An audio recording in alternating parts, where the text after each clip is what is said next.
Hello students. All right, today we are starting topic 10 and we are going to focus on two core contents of topic 1.1, which is interphase and stages of meiosis.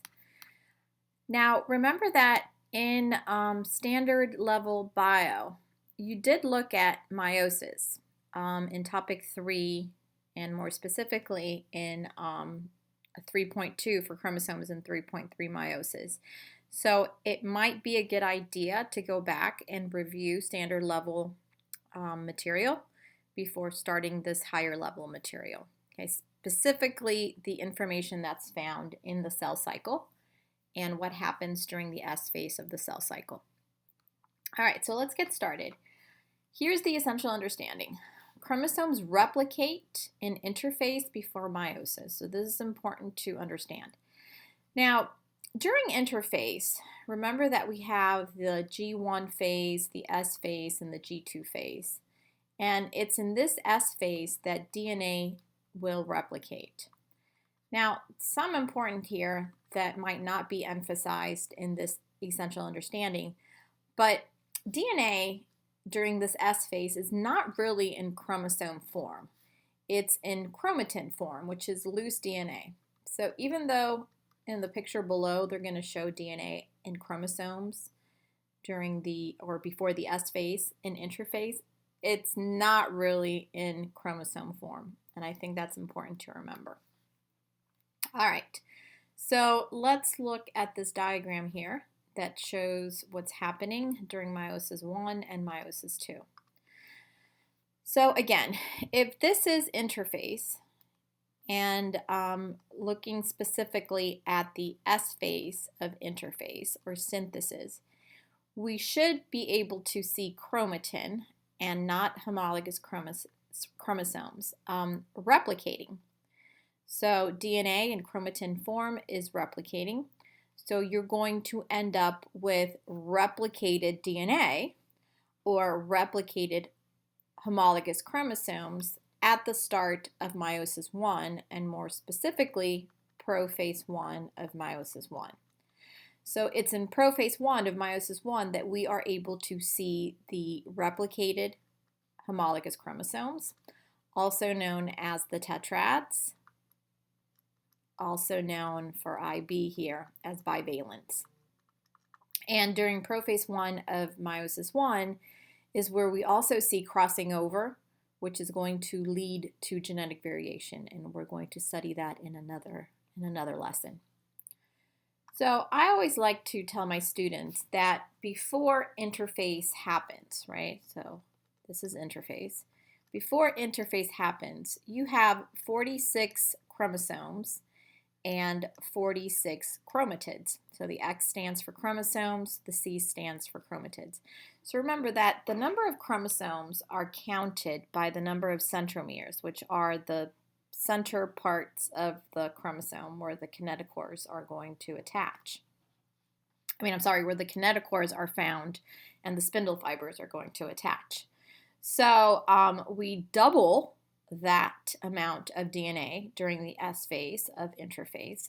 So that means that we're going to end up with still 46 chromosomes, but now 92 chromatids. So we see a duplication of chromatids here.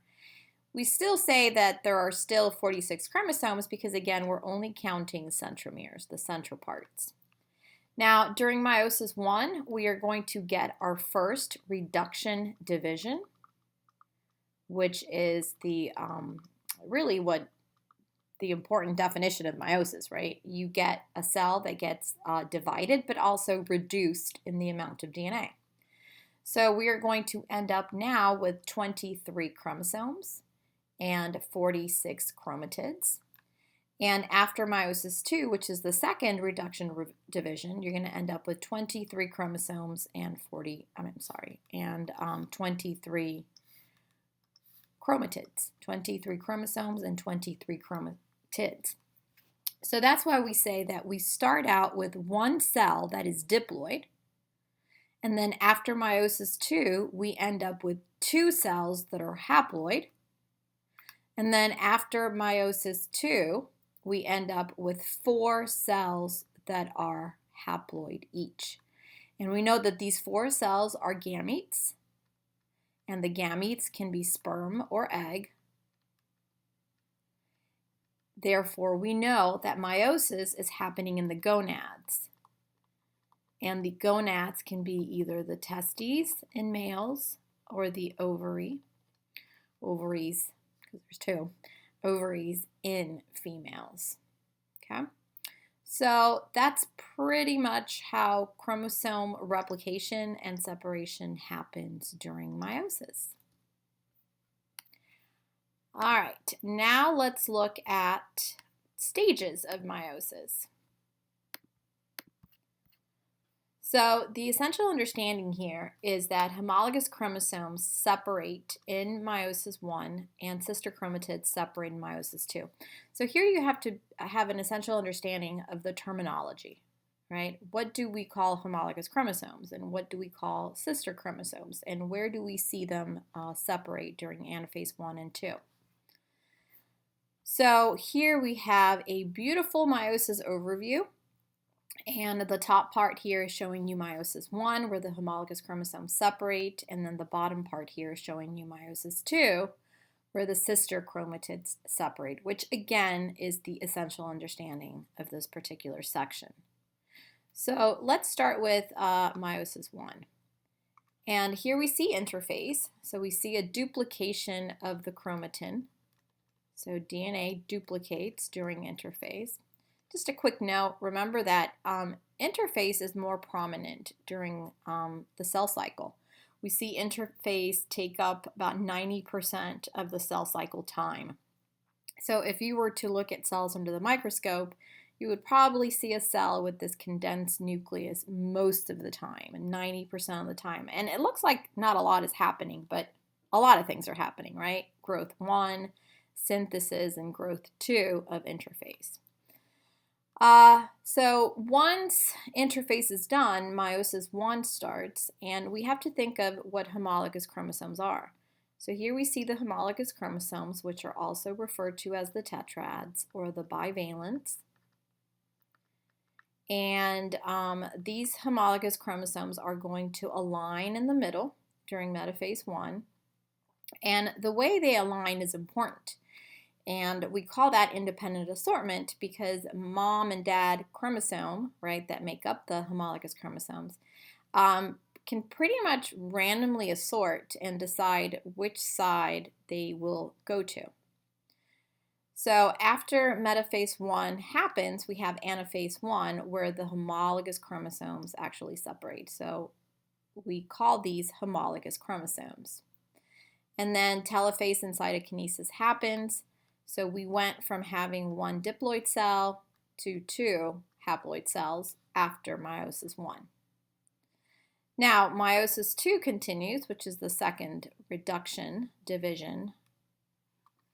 And we see here, and this might be a new term, we see a term known as interkinesis, which means that additional growth of these haploid cells will happen. Now, growth means growth of cellular structures, but not duplication or replication of DNA. That only happens after interphase and preceding meiosis 1. So now we have 2 haploid cells that will undergo prophase 2, no crossing over during prophase 2. Metaphase 2, where we see the homologous chromosomes align in the middle. And then anaphase 2, where we actually see the sister chromatids, the individual chromatids, separate. And that's the essential understanding of meiosis 2. Then we end up with, after telophase 2 and cytokinesis, we're going to end up with 4 haploid gametes that are genetically unique, genetically different.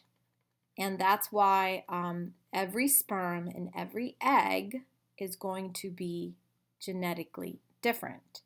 And when that sperm that carries 23 chromosomes fertilizes that egg that carries 23 chromosomes, we are going to end up with a unique zygote that has 46 chromosomes, and that is going to then continue growing via mitosis during embryonic and fetal development into a human who has 46 chromosomes, of course, after birth.